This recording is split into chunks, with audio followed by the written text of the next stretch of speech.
रुग्णांची सेवा हीच खरी ईश्वर सेवा असून रुग्णालयात उपचारासाठी येणाऱ्या प्रत्येक रुग्णाची आपुलकीने सेवा करणे हे वैद्यकीय क्षेत्रातील प्रत्येक व्यक्तीचं कर्तव्य आहे।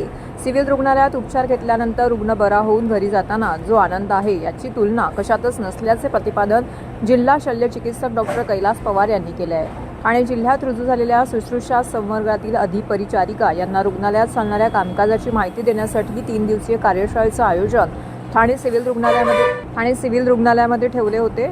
यावेळी रुग्णालयाचे जिल्हा शल्यचिकित्सक डॉक्टर कैलास पवार आणि अतिरिक्त जिल्हा शल्यचिकित्सक डॉक्टर धीरज महांगडे यांच्या मार्गदर्शनाखाली झालेल्या कार्यशाळेमध्ये अधिपरिचारिकांना रुग्णालयातील घडामोडी, रुग्णांशी कसे बोलावे, आजार बघून त्यावर कोणता इलाज करावा, एखादा साप, विंचू, कुत्रा चावल्यावरती पटकन काय करावे, एखादी इमर्जन्सी रुग्णाची केस आल्यावरती कशी हाताळावी इत्यादींची माहिती देण्यात आली असल्याचं निवासी वैद्यकीय अधिकारी डॉक्टर मृणाली राहुल यांनी सांगितले।